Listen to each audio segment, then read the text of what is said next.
In 1903, there was a Turner Hall that sat on this site, and the Turner Hall burned to the ground.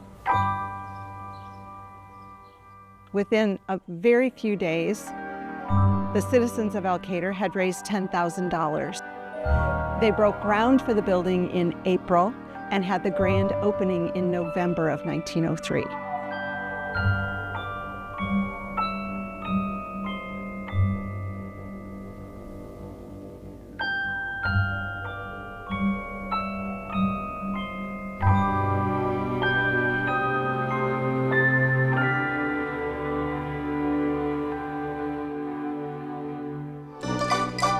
We were excited about the grand opening. It was called The Governor's Son, a musical comedy, and it was written by George M. Cohan.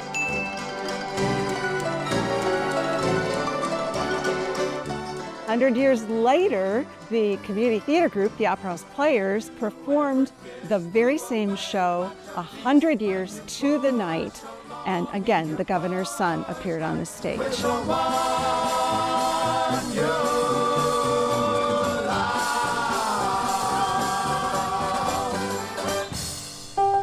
A lot of opera houses in Iowa had very little opera. Instead, it was just a good title to call the building when they brought vaudeville entertainers in. It made it much easier for the folks of the time to come to that kind of entertainment.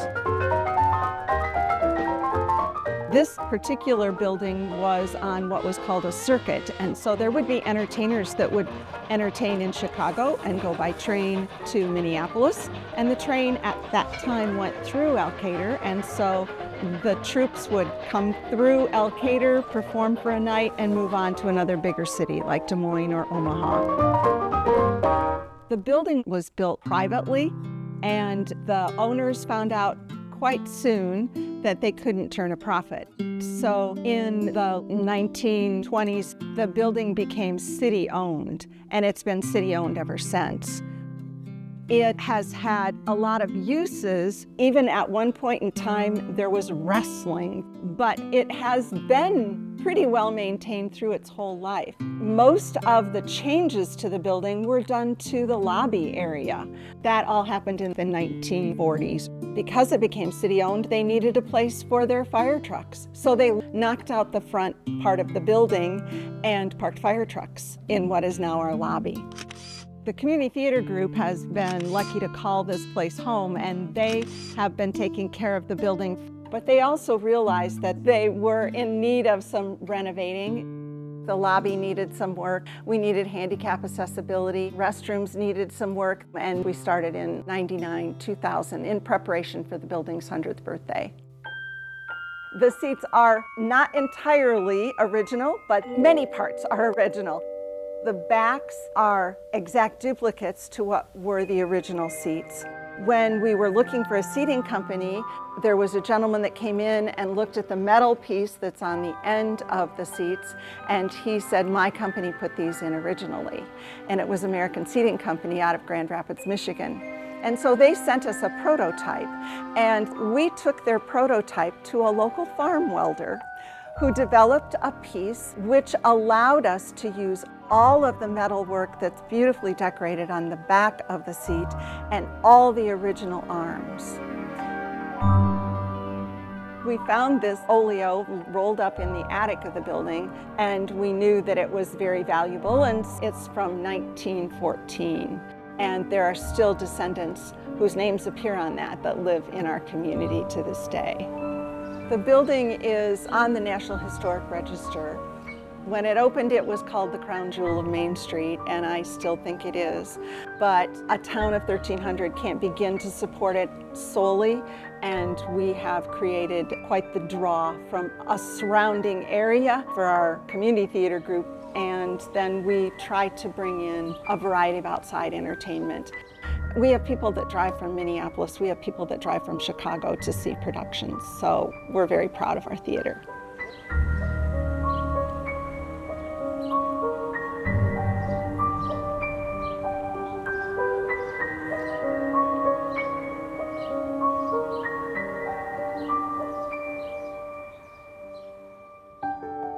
Between the mid-1800s and the early 20th century, an estimated 1,500 opera houses were built in Iowa in towns of every size. The buildings often had multiple uses, with spaces for stores, a community gathering area, and, as the name suggests, a theater, where a wide range of entertainment could take place in an era when strict moral standards oversaw all aspects of society. Many of the opera houses were constructed with old world craftsmanship and new world civic pride. In the 21st century, only about 300 of these buildings are still standing. Some have been lovingly brought back to their original look, with many of their historic features restored or reproduced. A few others have been completely modernized or repurposed. Meanwhile, a handful of the surviving structures are awaiting a comeback that may never come.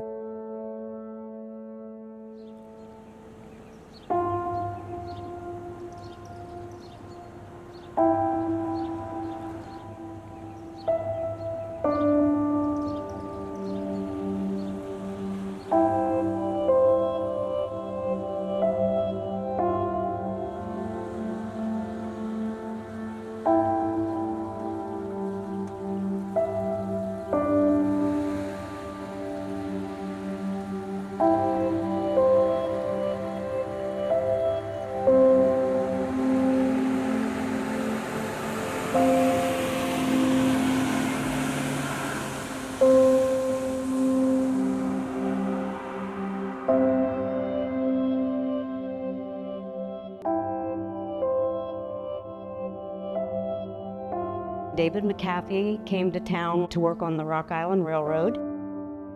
In 1891, he built the building out of bricks that he burnt on his own property. The downstairs was always just shop space. The upstairs was the opera house. We were on the New York vaudeville circuit, and being we're a railroad town, the troops would get on the train in New York and then stop at all the towns along the way. And then also they used it as town talent shows. From 1892 to 1941, Eldon High School didn't have a gymnasium or a stage, so they had all of their class plays and declamatory contests and graduated across the stage here. And before they built this type of seating, they played basketball on this floor. Originally, we had a balcony and a flat floor with removable seats. And then in the 20s, they took the balcony out and put in a projection room and built this tiered seating. We don't know when they stopped using it last on a regular basis, but in 1947, we had a flood in town and it hadn't been used for a little bit before then. In the mid-90s, the business that was housed downstairs was going to go out of business. And so the building was going to sit idle, and this roof was really bad. So I happened to work across the street at the restaurant at the time, and so we put out a petition over there, who wants to help restore the Opera House, and we got a lot of names on there. So we took out a loan, bought the building, not knowing what we were going to do. But we have had plays and we have had concerts. It's being used, it's not a whole lot. If you'd seen this town 30 years ago, it was a big town. You had 2 grocery stores here, we had a doctor's office, and it just kind of dwindled down to nothing. My wife and a bunch of women started a committee to save the building. Then they all started dying off and quitting, so it left Joe shorthanded, so I joined. I'd clean, do what maintenance needed to be done, kind of just odds and ends. Our main hope is just to keep the building, keeping a little bit of the old history. You know, that's always important. As far as having shows in it, that would be nice too. We don't want it to go really modern. We would like performers to come up here and perform in what it was like to perform in an old opera house. I've talked a little bit with the lady from Corning, but they had like $1 million donated to them, so we were kind of on a different footing, and they're a bigger town also. I think it'll just take one person.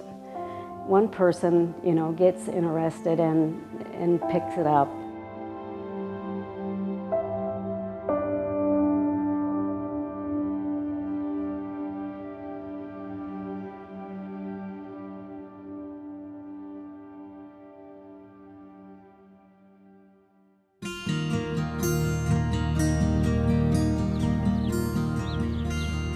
Among the historic Iowa opera houses still standing and in use is this charming, unassuming venue in Colgan, Iowa.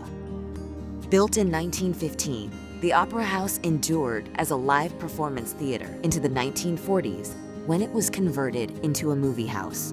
It closed in 1982. But a decade later, the tight-knit Colgan community rallied by raising money and volunteering to renovate and reopen their opera house as a live performance space again. More than 30 years after its rebirth, the Colgan Opera House remains a vibrant space for local theatrical productions and touring shows. In Brooklyn, Iowa, the Opera House, dating from 1911, had a contentious beginning. Many residents wanted it to be a multi-purpose building that included the town hall, an assembly hall, and the fire station. But a prominent citizen, who would later become the town's mayor, objected, saying the Opera House should stand alone. The dispute went all the way to the Iowa Supreme Court, which ruled in favor of the future mayor. The building was in continuous use until the early 1970s, and then sporadically until 1998, when part of its floor collapsed. The Opera House was shuttered until 2018, when a major renovation and development plan began.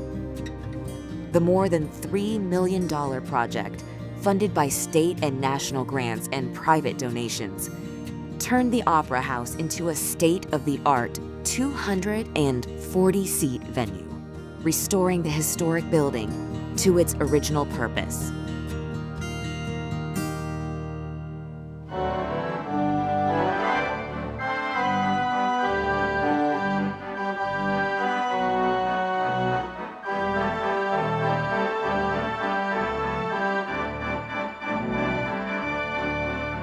The Opera House was originally built in 1900. Herman Riefeld was a tile and drain manufacturer in town, and he used some of his own bricks to build this facility, which was the tallest facility in Pella for decades. And it operated as an opera house for 18 years, closing in 1918. That was the point in time when movies came to town, and this simply was no longer a viable business. Since then, from 1918 until the 1980s, it was everything you could imagine. It was a produce store, bowling alley, skating rink, automobile repair shop, ending its life in the 1980s as a Gamble's store, which is a type of hardware store that was common in Iowa. At that time, a group of interested community individuals said, you know what, Pella needs an opera house. And one of the town founders says, well, we've got one. It's the old Gamble's store. And they raised $2.5 million, and in 1990, a renovated opera house was back in business.